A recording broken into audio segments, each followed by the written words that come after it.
En esta sesión vamos a hablar, naturalmente, de una cuestión muy importante que tiene que ver, en este caso, con la novela de Mario Vargas Llosa, La fiesta del chivo.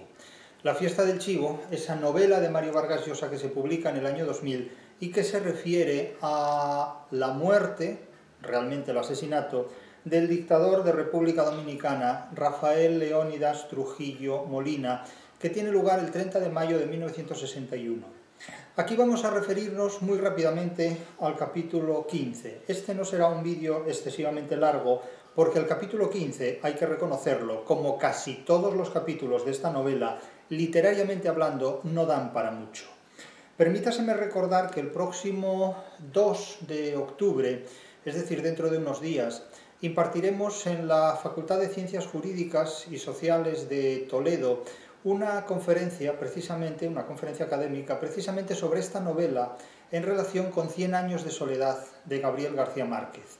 Hablaremos allí de literatura y derecho mercantil, de literatura y comercio, en relación a cómo se organizan, en cierta manera, las finanzas de esta novela y también las actividades comerciales que tienen lugar en Macondo, en ese mundo imaginario creado por Gabriel García Márquez. Evidentemente no es lo mismo el Macondo de 100 años de soledad que Ciudad Trujillo, que República Dominicana, gestionada por un sátrapa como Trujillo Molina.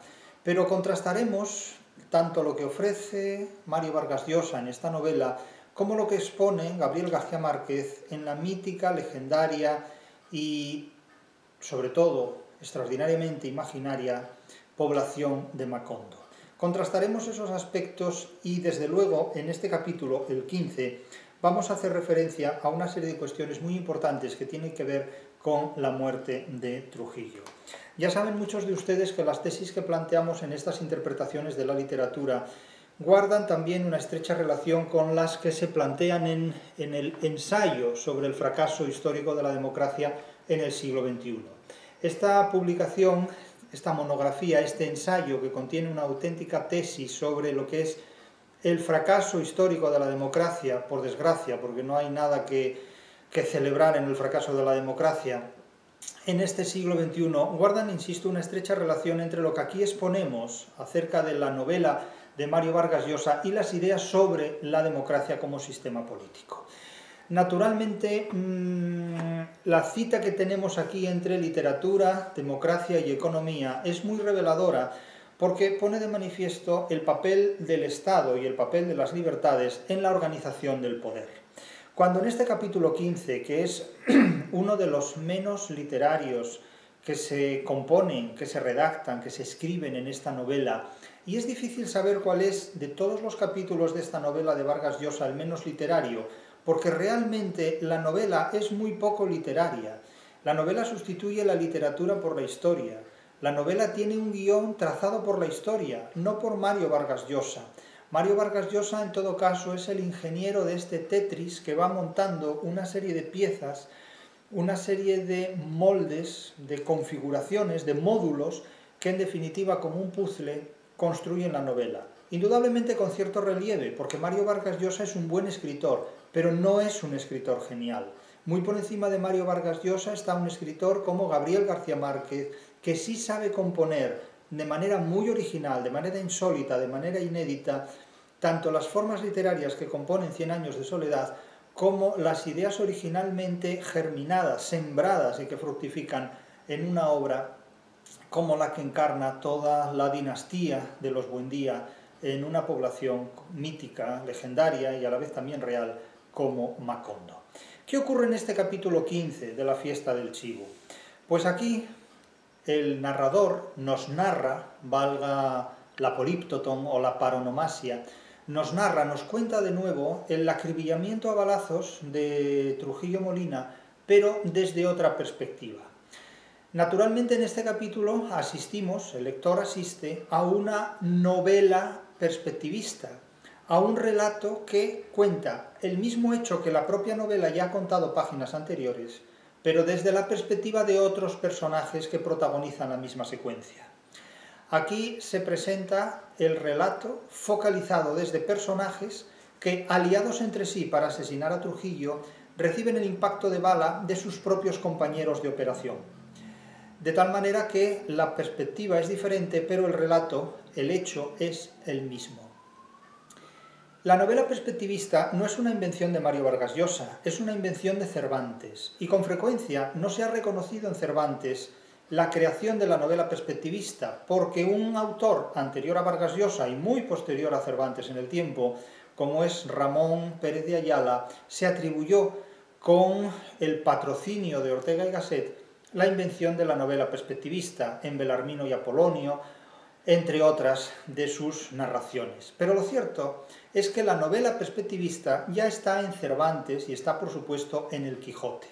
Y lo está sobre todo en una historia intercalada como es la de Luscinda, Cardenio y Dorotea, en el conjunto de narraciones intercaladas o de episodios intercalados que Cervantes incorpora en diferentes pasajes y en diferentes momentos de su novela. Luscinda, Cardenio, Dorotea, don Fernando relatan el mismo tipo de hechos, relatan las mismas secuencias, los mismos acontecimientos que unos y otros protagonizan en esa novela cortesana, en esa novela amorosa, en esa novela sentimental que en definitiva tiene lugar en la primera parte del Quijote. Cada uno de ellos cuenta la misma historia, cuenta las mismas relaciones, cuenta los mismos conflictos que han pasado, pero los cuenta desde un punto de vista particular, específico, que no es completo, porque cada uno tiene una visión parcial de esos hechos y que el lector solo puede completar en la medida en que los escucha a todos y comprueba cómo unos y otros son más o menos deficientes o presentan mayores o menores equivocaciones a la hora de interpretar lo que ellos mismos han vivido. Claro, la novela perspectivista lo que presenta ante todo son los errores que puede cometer alguien que no tiene una percepción completamente precisa de lo que es su propia vida o de lo que es su propia trayectoria, de tal manera que necesita completar lo que ha ocurrido a partir de los testimonios que le pueden proporcionar otras personas. Pero estos narradores ni siquiera saben lo que saben las otras personas. La novela perspectivista remite sobre todo a una visión de la vida que en ámbitos completamente particulares o individuales resulta muy deficiente. Es decir, que una sola persona no basta para explicar la complejidad de los hechos reales que esa misma persona vive y protagoniza. No les quiero ya ni plantear lo que puede suponer una interpretación de la historia en la que cada personaje narrador, es decir, cada historiador, cuenta una versión de los hechos que está en concomitancia con sus propios intereses o su propia ideología. Evidentemente resulta muy difícil plantear con solvencia o con seguridad todo este tipo de cuestiones. La novela perspectivista en este punto es enormemente reveladora, pero ya les digo, su origen está en Cervantes. Cervantes, ese autor hoy día tan estropeado por la cinematografía actual que lo ha convertido en un auténtico pelele en manos de los sueños eróticos de personas que, desconociendo su literatura, hacen de Cervantes una tontería.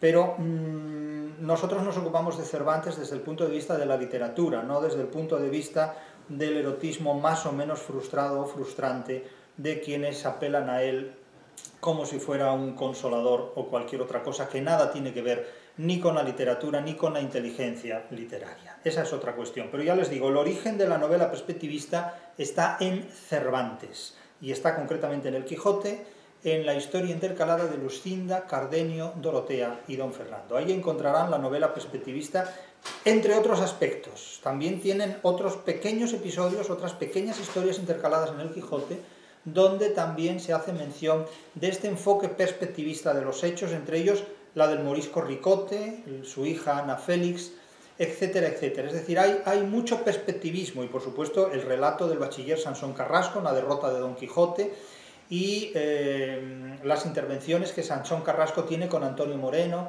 etcétera, etcétera. Es decir, hay mucho perspectivismo. En cualquier interpretación de la realidad, el enfoque perspectivista de los hechos es absolutamente innegable, es absolutamente inderogable, y esto es determinante. En esta novela de Vargas Llosa se acude al perspectivismo, que, como digo, es ya a la altura del año 2000 una técnica que tiene siglos de antigüedad. En este punto Vargas Llosa no es innovador en absoluto. es más bien alguien que utiliza un recurso que ya es vetusto completamente, es decir, tiene una antigüedad comparable a la del diablo, en definitiva, los recursos de la novela perspectivista.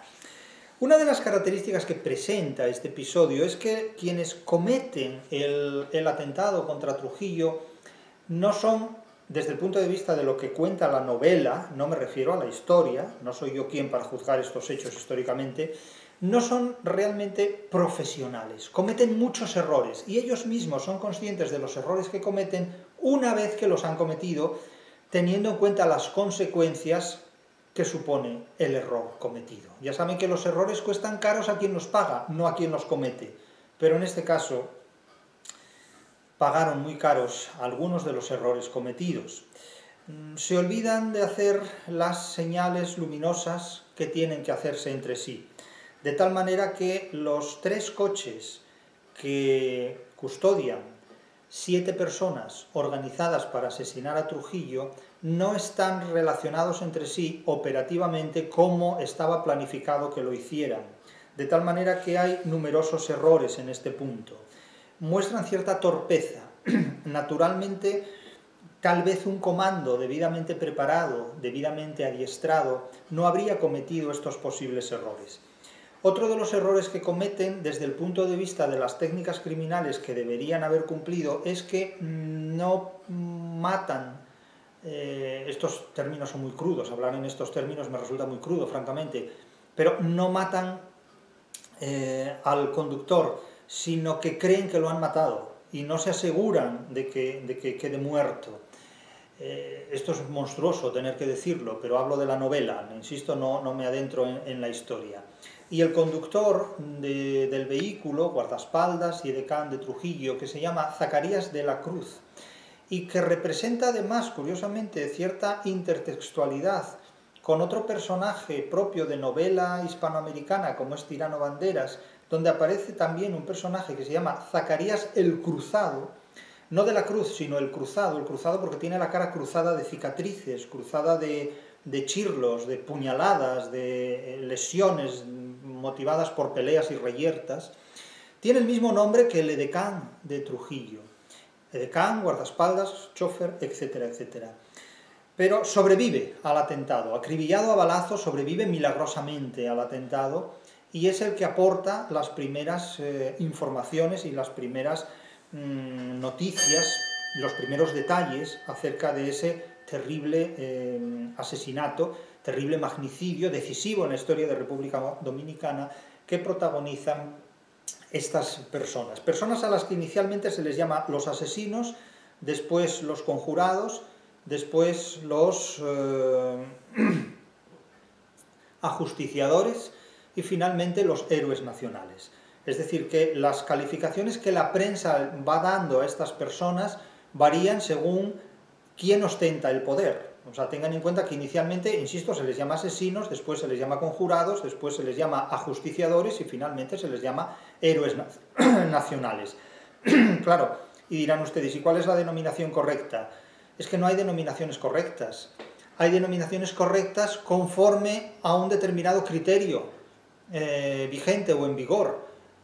Cuando alguien tiene el poder, los hechos se interpretan desde el punto de vista de los criterios de poder que establece el que manda, en definitiva. Entonces, yo no entro a juzgar si han sido lo uno o lo otro, yo les digo las nomenclaturas que la prensa les dio. Entonces, claro, cuando la prensa dice que comenta la verdad, o que cuenta la verdad, o que dice la verdad, ¿qué es la verdad? La verdad es lo que dice el poderoso que es la verdad, salvo que nos movamos en el terreno de las ciencias o de las interpretaciones que no son ni políticas, ni ideológicas, ni filosóficas. Por eso yo siempre he reconocido que la ciencia tiene muchísimo más valor a la hora de interpretar la realidad que el valor que pueden tener filosofías, ideologías políticas o simplemente interpretaciones emocionales acerca de lo que nos rodea, que es lo que en definitiva mueve el mundo desde el punto de vista de sus apariencias, pero el motor de los hechos en realidad viene dado por conocimientos científicos que nos permiten saber exactamente cómo funciona la realidad. Si algo nos permite, insisto, saber cómo funciona la realidad, ese algo es la ciencia, no es la filosofía. La filosofía es un autoengaño, básicamente, como lo es también la ideología. Es una falsa conciencia, decía Marx, pero falsa conciencia era la propia filosofía, que él desarrollaba muchísimos aspectos. Marx no fue un científico de la economía, fue un filósofo de la economía. Otra cosa es que sus ideas convencieran o no masivamente a millones de personas y que por lo tanto en esa masiva convicción fuera objeto de importantes manipulaciones por parte de cualesquiera instituciones de poder que encontraran en esa masa humana fuerza suficiente como para mover, no solo emocionalmente, sino también legislativamente, muchas operaciones históricas. Pero esa ya es otra cuestión. Ya digo que filosofía, religión y también ideologías que emocionalmente mueven a los seres humanos son las principales formas de falsificación de la vida.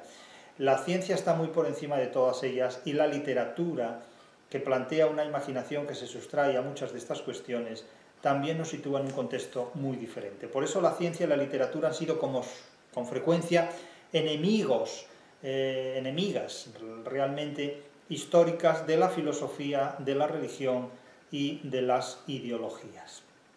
Lo cierto es que aquí, en este episodio, se relata cómo el fuego aliado, el fuego amigo, podríamos decir paradójicamente, recae sobre uno de los miembros del comando, Pedro Livio. Pedro Livio sintió que lo abandonaban las fuerzas. Estaba sentado en el pavimento en medio de cascotes y fragmentos de vidrio. Oyó decir a Huáscar Tejeda que iba a buscar a Fifi Pastoriza y sintió arrancar el Oldsmobile, el coche. Percibía la excitación y vocerío de sus amigos. ¿Había recibido 2 balazos? Pues sí, había recibido unos balazos en su cuerpo, tal vez a la altura del estómago o del abdomen. Una bala en el estómago, creo. En vez de palabras le salían unos ruidos guturales. Lo importante es llevar este cadáver, hacen referencia a Trujillo, a Pupo Román. Pupo Román estaba casado con una sobrina de Trujillo y era el ministro de las Fuerzas Armadas, el jefe, diríamos, operativamente hablando, de las Fuerzas Armadas. Y Pupo Román había puesto como condición que una vez que le enseñaran, que le mostraran, que le demostraran que Trujillo estaba muerto con el cadáver de Trujillo, él alzaría los destacamentos militares, tomaría el control militar del país y dispondría los procedimientos legislativos necesarios para llevar a la República Dominicana a la democracia. Sin embargo, Pupo Román no lo hace por inquietud, por miedo, por inseguridad, por indisposición, por las razones que sea, no lo hace.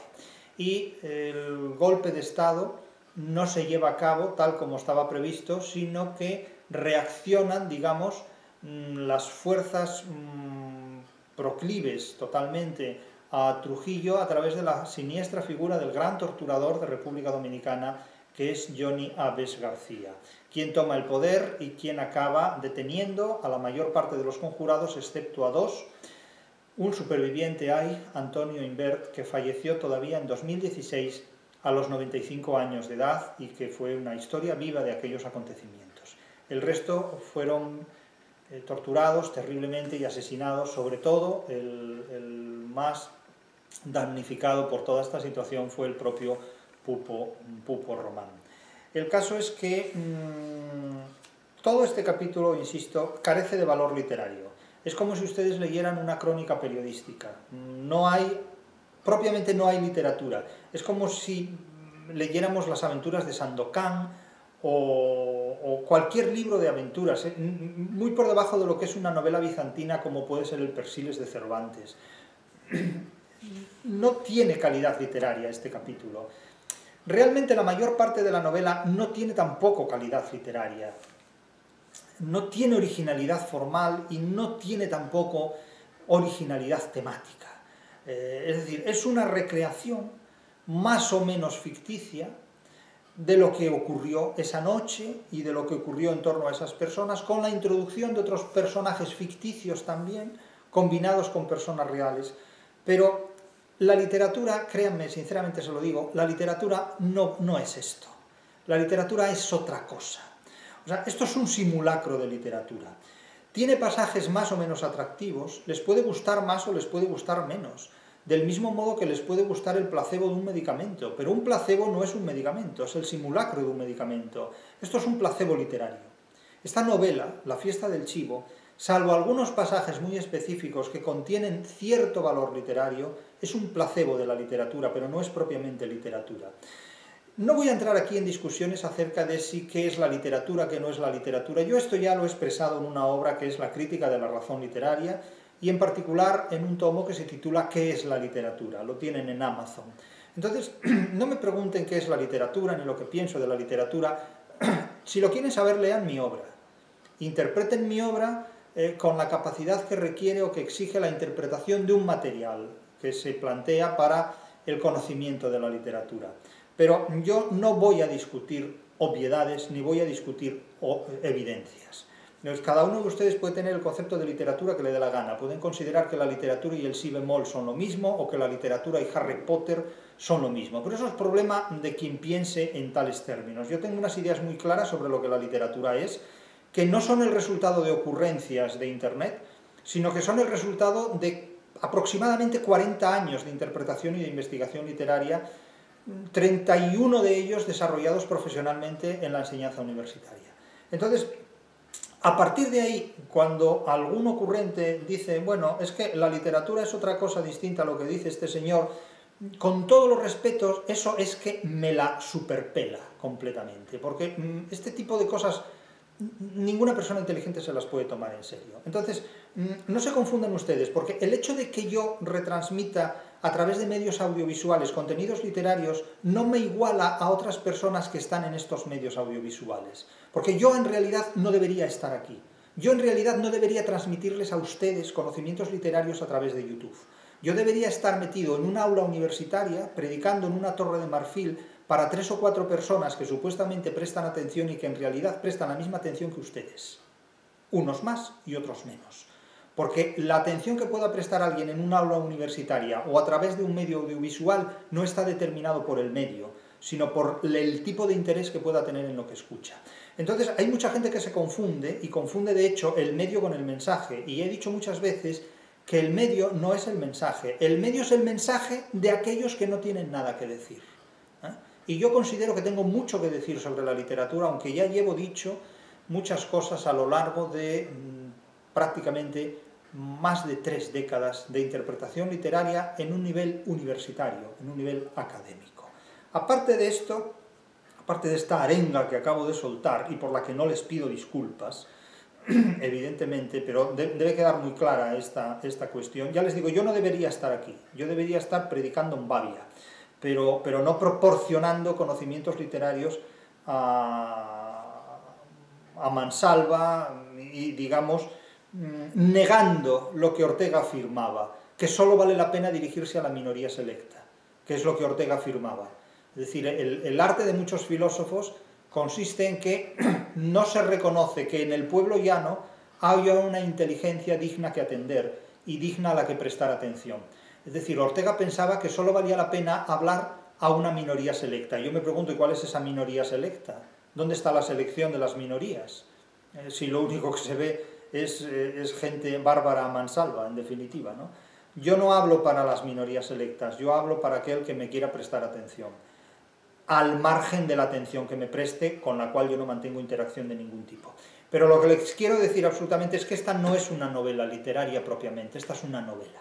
Pero la literatura es algo muy diferente a lo que plantea Vargas Llosa en La fiesta del chivo. Es algo realmente muy diferente, o sea, pero muy diferente. Porque, sinceramente les digo, esta novela podría escribirla más o menos cualquiera que escriba novelas, ¿no? Ni más ni menos. La única diferencia es que está firmada por Mario Vargas Llosa y no todo el mundo firma esto, que se llame Vargas Llosa. Pero nada más. Fíjense qué poca calidad literaria. Esto podría escribirlo Pérez Reverte, por ejemplo. Pensó que nada ni nadie lo salvaría de la muerte y que moriría sin saber quién ganó el partido de pelota que jugaba esa noche el equipo de su empresa. Baterías Hércules. O sea, esto es nivel Pérez Reverte. Desmerece a un Vargas Llosa, pero lo suscribe Vargas Llosa. O sea, esto no va dirigido a personas inteligentes, esto va dirigido a consumidores de productos escritos, que se hacen pasar por literatura, pero esto no es literatura. O sea, esto no lo escribiría nunca un Cervantes ni un Quevedo, ni en su época ni en cualquier otra época. Esto lo escribe un autor de kitsch, pero no un autor de obras literarias. Ahora, si hay gente que está acostumbrada a considerar que esto es la literatura, es lo mismo que considerar que el reggaetón está a la altura de la Quinta Sinfonía de Beethoven o la Octava Sinfonía de Gustav Mahler. Y cuando llegamos a esos niveles yo ya no tengo nada que decir. Cada uno que haga lo que quiera.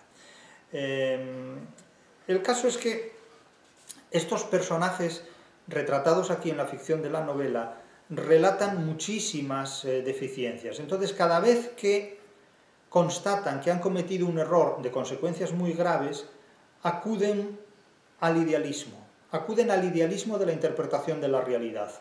Claro, el idealismo resuelve todos los problemas, porque desde una interpretación ideal de la realidad todo sale conforme a nuestras expectativas.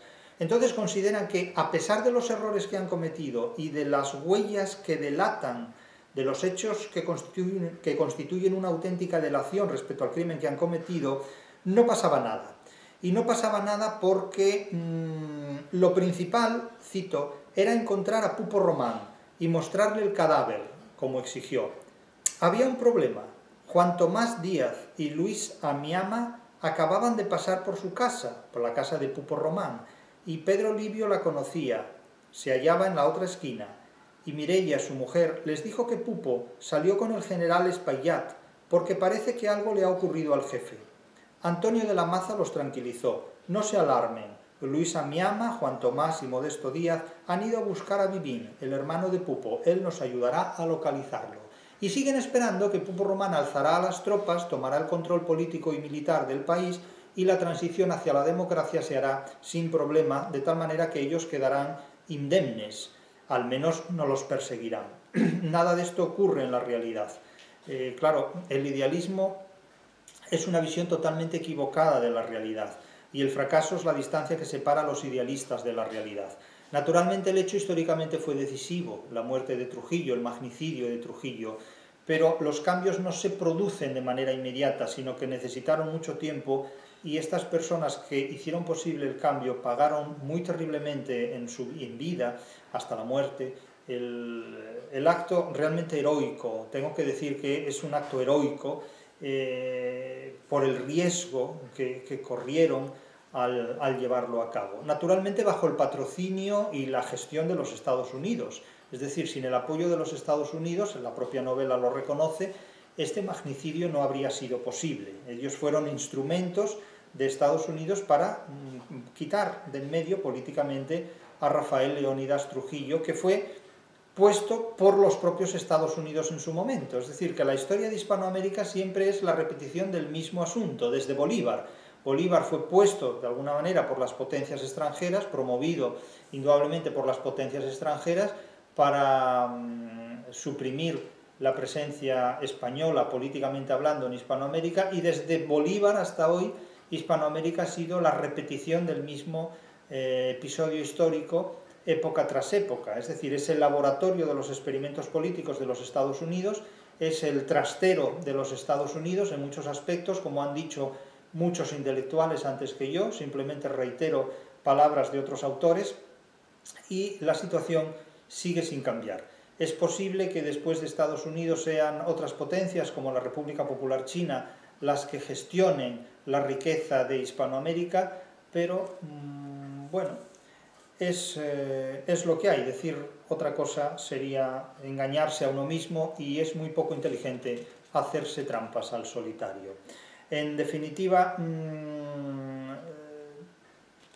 reflexionan estos autores del crimen muchas cuestiones, pero piensen que todo el idealismo en el que se encuentran tiende siempre a demostrar que el ser humano, para adaptarse a la realidad, cuando no es posible hacerse compatible con ella, se imagina una realidad diferente. Entonces, claro, fíjense lo que dicen. Cuando llegan al hospital con el cuerpo abatido a balazos de uno de los conjurados que ha sufrido un accidente, Los médicos lo examinaban, lo movían, y él no sentía sus manos. Lo invadió una gran serenidad. Con toda lucidez se dijo que, por amigo que fuera, Damirón Ricard no podía dejar de informar al SIM de la llegada, al SIM es el Servicio de Inteligencia Militar, de la llegada a emergencias de un hombre con heridas de bala, como tenían obligación todas las clínicas y hospitales, so pena de que médicos y enfermeras fueran a la cárcel. De modo que pronto caerían por aquí los del SIM, los del Servicio de Información Militar, a hacer averiguaciones, pero no. Juan Tomás, Antonio, Salvador ya le habrían mostrado a Pupo Román el cadáver de Trujillo. Román habría levantado los cuarteles y anunciado la Junta Cívico-Militar. ¿Acaso en estos momentos los militares leales a Pupo arrestaban o liquidaban a Aves García? Su banda de asesinos metían en los calabozos a los hermanos y allegados de Trujillo, y el pueblo estaría lanzándose a la calle, convocándolo por las radios que anunciaban la muerte del tirano. Bien, todo esto es lo que debería ocurrir y lo que ellos imaginan que ocurre en ese momento para tranquilizarse. Pues bien, lo que ocurre fue justo todo lo contrario. Fue justo todo lo contrario, que Pupo Román no organizó las tropas, no ejecutó el alzamiento militar en nombre de la democracia, sino que los partidarios de Trujillo, encabezados por Johnny Aves García, tomaron la iniciativa y el control de todo el país y comenzó una represión feroz. Es decir, ocurrió todo lo contrario. Claro, el planteamiento es siempre el mismo. ¿Qué es más fuerte, el idealismo o la realidad? Desde la Ilustración, desde el siglo XVIII, toda la civilización europea, toda la civilización occidental ha apostado en nombre de la democracia por el idealismo. Yo no sé hasta dónde aguantará un sistema que en nombre de la democracia apuesta por el idealismo. Porque la democracia se ha enamorado del idealismo, y esto es enormemente peligroso, no para los idealistas, sino para los demócratas. Porque ha comprometido enormemente la supervivencia de la democracia con una forma de relacionarse con la realidad que está absolutamente abocada al fracaso. Si el apoyo que la democracia tiene ante la realidad es el idealismo, hablamos de un buque hundido. Es cuestión de días, de horas, de años, que la democracia se derrumbe definitivamente, porque cuando alguien pierde el contacto con la realidad, todo está permitido y la vulnerabilidad es máxima. Si algo nos enseña sobre todo un episodio de esta naturaleza es que no se puede nunca perder el contacto con la realidad, porque, insisto, el fracaso es la distancia que separa a los idealistas de la realidad. Y estos conjurados, en un momento dado, fracasan porque pierden el contacto con la realidad. El orden operatorio de la realidad está gestionado por sus enemigos y no por ellos mismos. Y esto es, insisto, la gran lección de este pasaje. Ocurre que al hospital llegan inmediatamente los miembros del Servicio de Información Militar, el SIM, y llega nada menos que en persona el propio Johnny Aves, que ya comienza a interrogar al herido, a interrogarlo y a torturarlo, porque le apaga cigarrillos en el ojo y en el oído, con lo cual lo deja ciego y sordo puntualmente. Es decir, son unas monstruosidades que les ahorro, porque a veces el buen gusto proscribe lo que la ley permite, como diría el propio Mariano José de Larra. Lo interroga cruelmente, ya no voy a entrarles en detalles de esta naturaleza, si quieren leen ustedes el pasaje, o si quieren lo dejan. Y el caso es que comienza a dar nombres, y entre los nombres que da menciona al ministro de las Fuerzas Armadas, y de alguna manera sugiere también que el propio Balaguer está implicado en estos hechos. De tal forma que el capítulo concluye con un cruel interrogatorio dentro del propio hospital y amenazas a los médicos para mantener con vida al herido con objeto de torturarlo hasta la muerte a fin de que cuente todo lo que sabe sobre la conjura. Johnny Aves García demuestra ser una de las personas más inteligentes y más astutas, y de hecho es el que sobrevive. La inteligencia con frecuencia es el recurso más importante que el ser humano tiene para sobrevivir ante cualquier tipo de adversidades y ante cualquier tipo de situaciones conflictivas y problemáticas. No por casualidad, alguien que se mantiene en el poder durante años, durante décadas, contra cualquier sistema de gobierno o contra cualesquiera estados que puedan oponerse al suyo propio, que regenta con totalitarismo en nombre de cualquier procedimiento político, no se mantiene en vano en el poder si no usa una inteligencia que es superior a la de los demás. A veces con frecuencia se critica, se desautoriza, se burla el público, la gente, la historia, de determinados políticos o de determinados mandatarios. Pero cuando alguien se mantiene en el poder durante mucho tiempo, en realidad lo único que demuestra, entre otras cosas, es que es mucho más inteligente y más astuto que sus enemigos. Algo que con frecuencia minusvaloran las personas poco inteligentes es la inteligencia de quienes están por encima de ellos. Y esto es un error enorme, porque cuando alguien es más fuerte que tú, no solo es más fuerte que tú por razones físicas, lo es sobre todo por razones intelectuales, por razones que tienen que ver más con lo que piensa que con lo que siente. Hoy día nuestra sociedad sobrevalora más los sentimientos que los pensamientos, y es un gran error, porque ese es el camino directo que nos conduce hacia los fracasos que proporciona el idealismo. Haga cada cual lo que quiera, pero si algo nos enseña la literatura es que si no nos hacemos compatibles con la realidad, morimos. Y no es una pagóresis, es un hecho innegable.